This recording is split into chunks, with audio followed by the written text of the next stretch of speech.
A day in a life as a student of BPSU-DC. Today we are going to a parent of children with special needs and a person with a physical disability.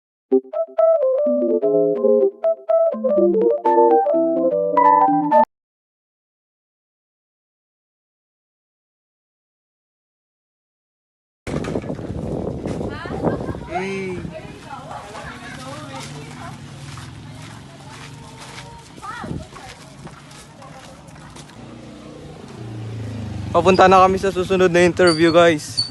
Hi guys!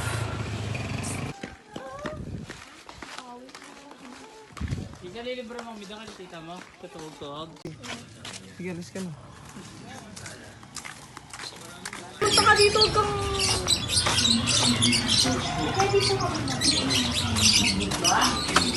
Proud to be na yung Manilolo. Ay, president pa kami yan, di ba? Hey, mag-video kayo pa. Alin na lang. Nandito kami sa BPSU-DC. Ano po yung experience mo?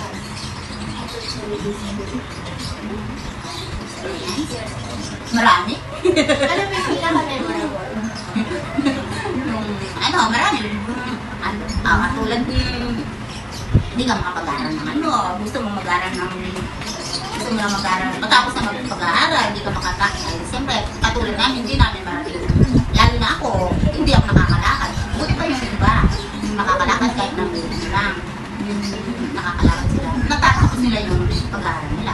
Ako yun ang pinaka-experience na gusto ko sanang mangyari sa akin. Eh kaso, hindi mangyayari kasi nga dahil sa pag-garson, ay pag-alam sa hindi nakakalakad. Naging handa po tayo ng disability. Yung nag-aaral ko kung experience ko.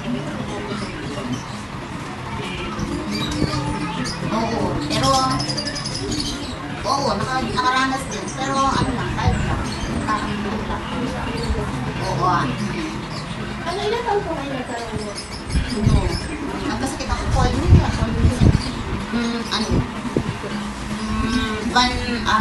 Mag-iisang taon nung nakuha ako. Pero nakakalakad na raw ako. Bago dumating sakit na yun. Pero naglalakad ako. Kaya hindi.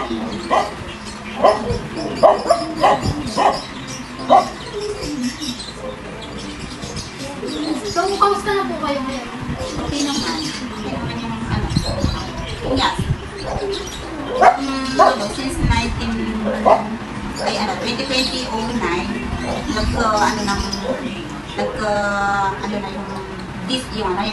yung PWD yun. Isa ko dun sa nakuha ng president ng barangay. Nung mga year 1970 last po, may ano po ba kayo? May program po ba na nakaaral sa disability? Noon, Mga nag-isabay.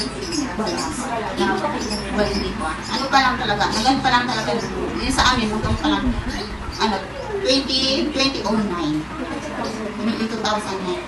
Hindi po yung ba yung sa mga Ay, hindi. Pero ngayon po na, ano na kayo? Ngayong nasa, hindi na po ba nakakaalam sa Hindi na. Ewan ko lang, pag hindi ko, pero sa wala lang ako na-experience na. Ano po yung feeling as a president of BPSU? Siyempre, proud. Kasi nga, paano hindi ka proud? Isa ka dun sa mga nakakatulong na. Nakakatulong mo dun sa mga kapwa PWD mo. Yun, yung kunyari, meron silang, yung merong disability na merong yung tawag doon, yung one eyes blind. Tapos meron lang silang dapat nakukuha. Sa akin na dumadaan yun, sila yung inaabiso. Kung wala yung president ng hindi mangyayari sa kanila. Kaya yun, makakatulong kaya proud na rin. Kahit na PWD. Spetox. Oo. Oy, actually, nakakasilba. Nakakasilba.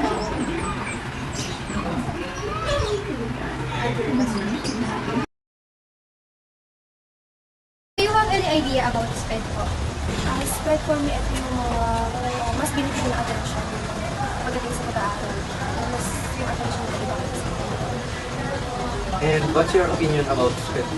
My opinion about SPED, okay naman siya for me kasi mas natututukan yung mga dapat naman talaga natututukan. Tsaka hindi naman pwedeng mahadol sila sa mga, alam mo yun, iba kasi yung siya kapag ano na siya, iba yung siya kapag SPED siya. How will you help these students have special disabilities? Of course, ipaparamdaman na kahit may disability siya, ipaparamdaman sa pinabalok siya. Nasa inyo. Thank you po. Do you have an idea about SPED? Yes po. What's come in your mind when you hear SPED?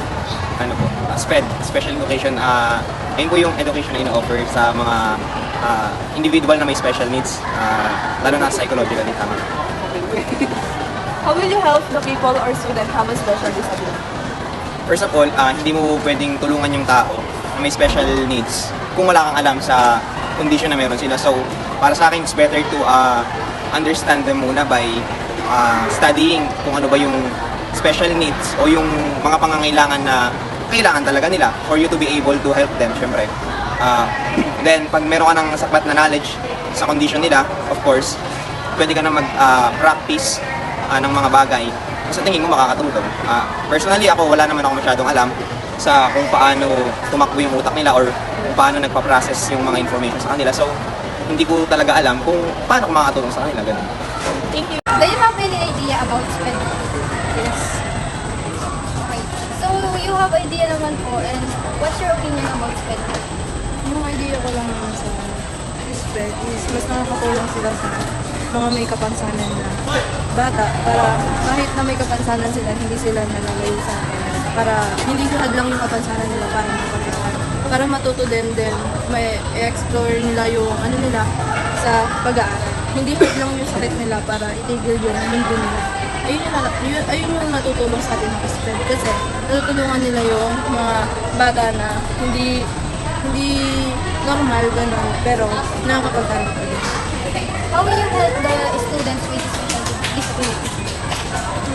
Pwede ko silang matulungan as a student teacher na kahit na may ganun sila, kaya ko silang i-handle.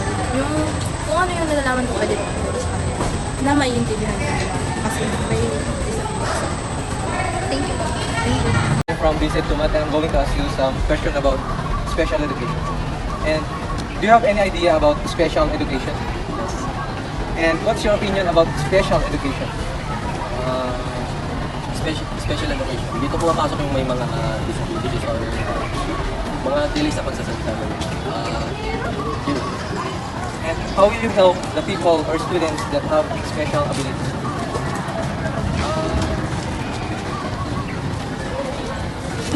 Huwag ka tumawag lagi! Tumatawa ka lang tumagot. Ay, ganyan lang. Ganyan lang. Huwag ka tumawag. Meron kasi akong pamangkin na nag-aano din sa SPED.